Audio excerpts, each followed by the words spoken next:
Jonathan Harker's journal, kept in shorthand. 3rd of May, Bistritz. Left Munich at 8:35 p.m. on 1st May, arriving at Vienna early next morning.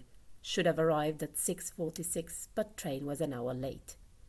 Budapest seems a wonderful place, from the glimpse which I got of it from the train, and the little I could walk through the streets. I feared to go very far from the station, as we had arrived late and would start as near the correct time as possible. The impression I had was that we were leaving the west and entering the east. The most western of splendid bridges over the Danube, which is here of noble width and depth, took us among the traditions of Turkish rule. We left in pretty good time and came after nightfall to Klausenburg. Here I stopped for the night at the Hotel Royal. I had for dinner, or rather supper, a chicken done up some way with the red pepper, which was very good, but thirsty. Memento, get recipe for Mina.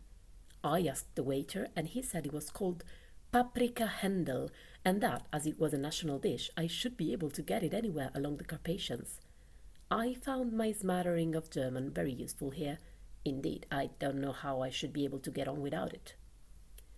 Having had some time at my disposal when in London, I had visited the British Museum and made search among the books and maps in the library regarding Transylvania. It had struck me that some foreknowledge of the country could hardly fail to have some importance in dealing with the noblemen of that country. I find that the district he named is in the extreme east of the country, just on the borders of 3 states, Transylvania, Moldavia, and Bukovina, in the midst of the Carpathian Mountains, one of the wildest and least known portions of Europe. I was not able to light on any map or work giving the exact locality of the Castle Dracula, as there are no maps of this country as yet to compare with our own Ordnance Survey maps, but I found that Bistritz, the post town named by Count Dracula, is a fairly well-known place. I shall enter here some of my notes, as they may refresh my memory when I talk over my travels with Mina. In the population of Transylvania there are 4 distinct nationalities: Saxons in the south, and mixed with them the Wallachs, who are the descendants of the Dacians, Magyars in the west, and Szeklis in the east and north. I am going among the latter, who claim to be descended from Attila and the Huns. This may be so, for when the Magyars conquered the country in the 11th century, they found the Huns settled in it.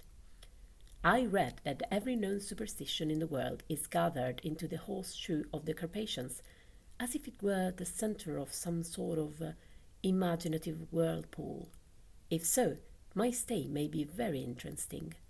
Memento, I must ask the Count all about them.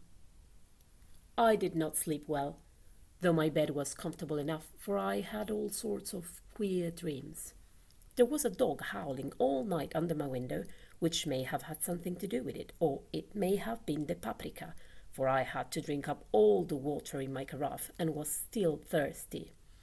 Towards morning I slept, and was wakened by the continuous knocking at my door, so I guess I must have been sleeping soundly then. I had for breakfast more paprika, and a sort of porridge of maize flour, which they said was mamaliga, an eggplant stuffed with forcemeat, a very excellent dish, which they call impletata. Memento, get recipe for this also. I had to hurry breakfast, for the train started a little before 8, or rather it ought to have done so, for after rushing to the station at 7:30, I had to sit in the carriage for more than an hour before we began to move. It seems to me that the further east you go, the more unpunctual are the trains. What ought they to be in China? All day long we seemed to dawdle through a country which was full of beauty of every kind. Sometimes we saw little towns or castles on the top of steep hills, such as we see in old missals. Sometimes we ran by rivers and streams which seemed from the wide stony margin on each side of them to be subject to great floods. It takes a lot of water and running strong to sweep the outside edge of a river clear. At every station there were groups of people, sometimes crowds, and in all sorts of attire.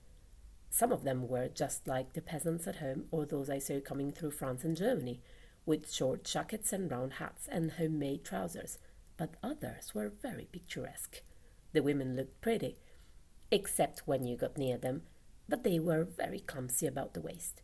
They had all full white sleeves of some kind or other, and most of them had big belts with a lot of strips of something fluttering from them like the dresses in a ballet. But of course there were petticoats under them. The strangest figures we saw were the Slovaks, who were more barbarian than the rest with their big cowboy hats, great baggy dirty white trousers, white linen shirts, and enormous heavy leather belts, nearly a foot wide, all studded over with brass nails. They wore high boots, with their trousers tucked into them, and had long black hair and heavy black moustaches. They are very picturesque, but do not look prepossessing. On the stage they would be set down at once as some old oriental band of brigands. They are, however, I am told, very harmless, and rather wanting in natural self-assertion. It was on the dark side of twilight when we got to Bistritz, which is a very interesting old place. Being practically on the frontier, for the Borgo Pass leads from it into Bukovina, it has had a very stormy existence, and it certainly shows marks of it. 50 years ago, a series of great fires took place, which made terrible havoc on 5 separate occasions.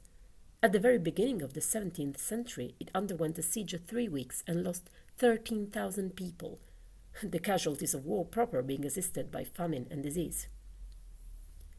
Count Dracula had directed me to go to the Golden Crown Hotel, which I found to my great delight to be thoroughly old-fashioned, for of course I wanted to see all I could of the ways of the country. I was evidently expected, for when I got near the door, I faced a cheery-looking elderly woman in the usual peasant dress, white undergarment with long double apron, front and back, of coloured stuff, fitting almost too tight for modesty. When I came close, she bowed and said, "Der Herr Englishman?" "Yes," I said, "Jonathan Harker." She smiled and gave some message to an elderly man in white shirt sleeves, who had followed her to the door. He went, but immediately returned with a letter. My friend, welcome to the Carpathians. I am anxiously expecting you. Sleep well tonight. At 3 tomorrow the diligence will start for Bukovina. A place on it is kept for you. At the Borgo Pass, my carriage will await you and will bring you to me. I trust that your journey from London has been a happy one, and that you will enjoy your stay in my beautiful land. Your friend, Dracula.